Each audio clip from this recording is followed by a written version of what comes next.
Something a little different.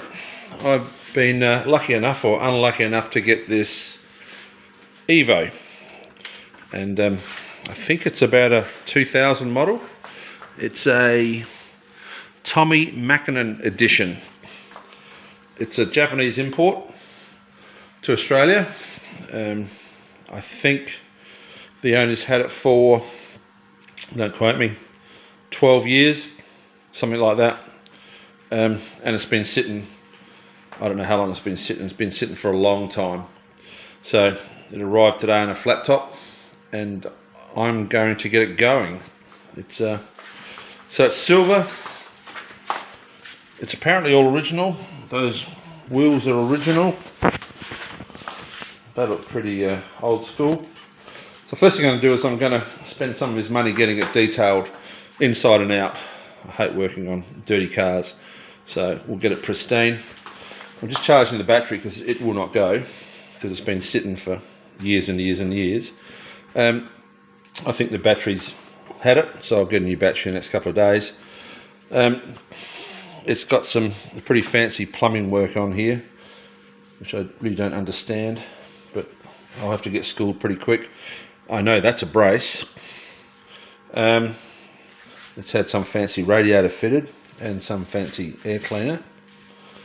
A lot of the wiring is pretty brittle, and I would probably presume this thing would produce a fair bit of heat.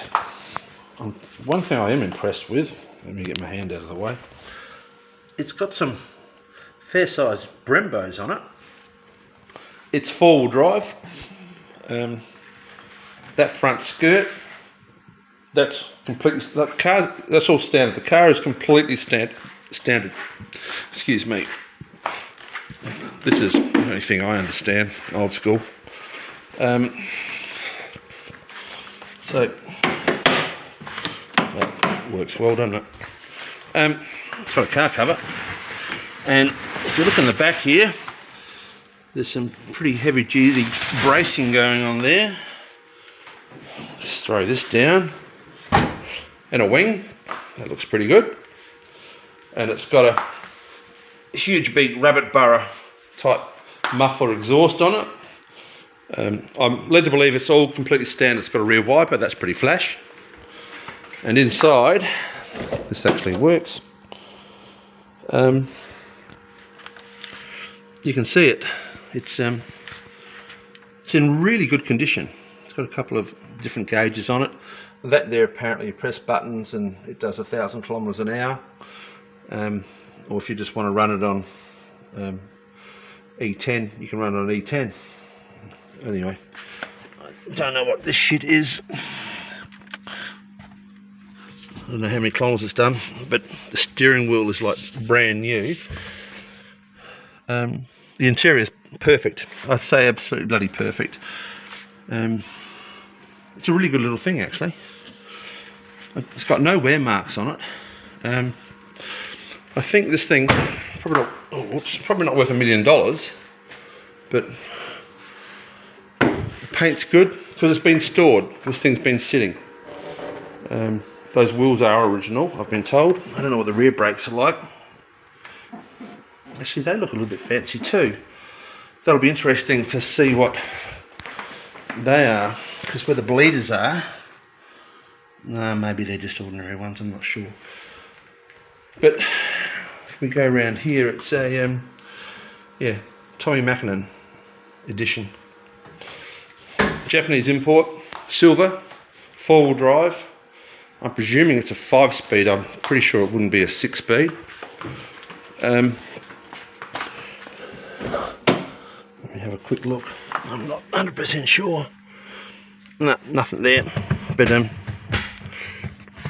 tell you what, the bolsters, I think it's only done about 70,000 kilometers, this thing, since brand new. And she's, apart from we're a boy racer in Japan, has added some stuff to it. It's dead stock. I don't know what this thing is. The other side's got one too. But gonna get it detailed, get it running. It's a little bit flat, that part. Get it running. Change all the fluids, and the oil. So it's got 2 diffs and a transfer case and a gearbox, and do all that, do the coolant. I'll give it thing a big birthday, and aluminium bonnet by the sounds of it, and see how she goes. Those headlights are rooted. We'll either polish them or I'll get some new ones. Like I say, it's not my money, and I'm not going to spend $1 million on it, but I'm happy to spend quite a bit of money on this car, turning it into a bit of a daily driver. I'm happy with that. We'll replace that. I do enjoy spending other people's money. But no, it's a fantastic thing. I'm really surprised. It's got no dents, no shopping trolley shit in it. It's got a bit of a gouge down here, which is what you'd probably expect. So yeah, one thing is, apparently it doesn't idle, or if it does idle, it runs a bit rough when you pull it to the traffic lights. That's why it was put away many years ago, and it hasn't moved since. It did have a battery put in it about 18 months, 2 years ago, to see if it would start. Apparently it did, and now that battery's rooted. So anyway, so I just thought this would be a little bit different. I don't know, I'm pulling this down thinking it's on a couple of struts, but it's not, it's Japanese. Yeah, this will be a little bit different. We'll get it cleaned up, we'll service it, I'll stick it on my hoist, we'll take it for a road test, we'll see if we can get it running properly. Might need a new set of tyres as well, because I think they've been sitting. We'll probably spend, I don't know, if there's not too much wrong with it, 2 or 3 grand on it, and someone will have a really nice daily driver Mitsubishi Evo, which I would say is probably getting a little bit collectible these days. Anyway, stay tuned. Later.